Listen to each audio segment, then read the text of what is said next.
Shalom. Selamat pagi Bapak, Ibu, Saudara.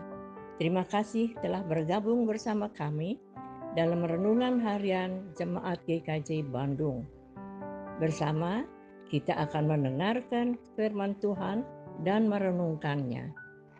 Sabtu 25 Mei 2024. Shalom dan selamat pagi Jemaat GKJ Bandung ini kasih Tuhan. Kiranya kesehatan dan sukacita selalu ada dalam kehidupan kita. Marilah kita memulai kegiatan kita pada hari ini dengan mendasarinya pada pengenalan kita akan firman Tuhan. Mari kita berdoa. Ya Tuhan, kami mengucap syukur untuk hari baru yang Tuhan anugerahkan kepada kami. Kiranya Tuhan yang menolong kami agar melalui firman-Mu kami boleh melakukan apa yang seturut dengan kehendak-Mu. Terima kasih ya Tuhan. Amin. Renungan kita pada hari ini diambil dari kitab Hagai pasal yang pertama ayat 9 bagian yang kedua yang demikian. Oleh karena rumahku yang tetap menjadi reruntuhan, sedang kamu masing-masing sibuk dengan urusan rumahnya sendiri. Renungan kita pada hari ini diberi judul Rumah Kita Sendiri. Jemaat yang dikasihi Tuhan, kitab Hagai adalah kitab yang sangat jarang dibaca. Dalam Perjanjian Lama termasuk kitab yang terpendek, nomor 2 setelah kitab Obadja yang hanya berisi 2 pasal atau 38 ayat. Meskipun pendek, kitab ini amatlah penting karena kitab ini menceritakan titik balik sejarah bangsa Israel yang menceritakan sisa-sisa orang Yahudi yang pulang ke Yerusalem dari pembuangan Babel. Nah, siapakah Hagai? Hagai adalah seorang nabi yang mendapatkan firman Tuhan untuk disampaikan kepada Zerubabel bin Sealtiel, bupati Yehuda, kepada Yosua bin Yozadak, seorang imam besar, dan kepada semua bangsa Yahudi. Firman Tuhan agar bangsa Yahudi meneruskan kembali pembangunan Bait Allah.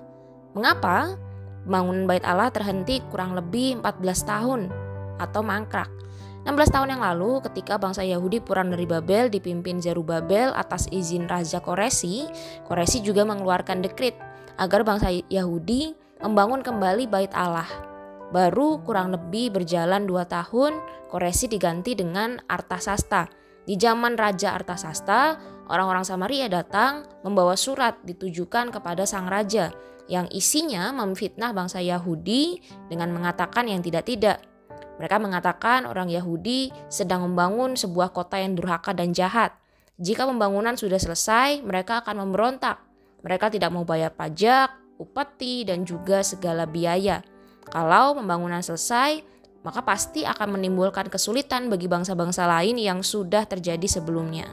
Maka Raja Artasasta menghentikan pembangunan tersebut.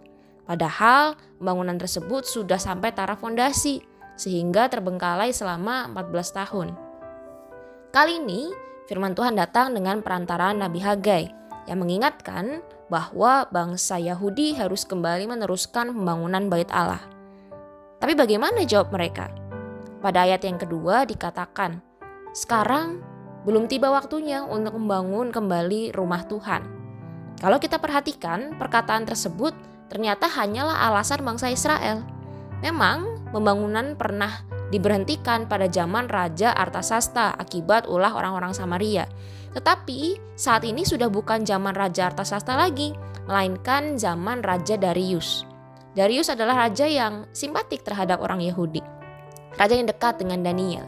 Zaman Darius adalah zaman keemasan bagi bangsa Yahudi, di mana mereka punya kesempatan untuk beribadah kepada Tuhan dan khususnya untuk membangun Bait Allah. Tapi mereka sendirilah yang mengatakan belum tiba waktunya untuk membangun kembali rumah Tuhan. Itu bukanlah alasan yang tepat dan masuk akal, karena mereka enggan membangunnya, sehingga mereka mengatakan perkataan yang demikian. Mereka membangun rumah-rumah pribadi mereka dengan jauh lebih baik. Jadi bukan karena dilarang oleh raja, tetapi karena keegoisan mereka sendiri. Hagai pasal pertama ayat yang keempat mengatakan, apakah sudah tiba waktunya bagi kamu untuk mendiami rumah-rumahmu yang dipapani dengan baik, sedang rumahku menjadi reruntuhan? Jemaat dikasihi Tuhan, bagi bangsa Israel, Bait Allah adalah lambang hubungan mereka dengan Allah. Melantarkan Bait Allah adalah wujud bahwa mereka telah meremehkan Allah. Tatkala mereka punya hubungan yang buruk, mereka tidak mengindahkan Bait Allah. Sekalipun mereka berkata bahwa kami mengasihi Tuhan, sebetulnya mereka lebih mengasihi diri mereka sendiri, bukan Tuhan. Buktinya, mereka membangun rumah yang indah untuk mereka sendiri, tetapi mereka telah mengabaikan rumah Tuhan. Mari kita belajar untuk memperlakukan rumah Tuhan layaknya rumah kita sendiri. Tentu kita tidak ingin rumah kita kotor, tidak terawat, barang-barangnya rusak dan hilang. Kini adalah saat yang tepat untuk membangun rumah Tuhan, rumah kita sendiri. Mari kita berdoa. Dalam kasih-Mu kami bersyukur Tuhan, karena Tuhan mengingatkan kepada kami agar kami berkomitmen untuk membangun rumah Tuhan. Tidak hanya sekedar memenuhi kepentingan diri kami sendiri, tetapi kami mengingat kepentingan bersama yang akan terwujud melalui pembangunan rumah Tuhan. Kiranya Tuhan yang menolong kami untuk berkomitmen mewujud nyatakan pembangunan rumah Tuhan di dalam hari-hari yang kami jalani. Di dalam nama Tuhan Yesus Kristus kami berdoa dan mengucap syukur. Amin.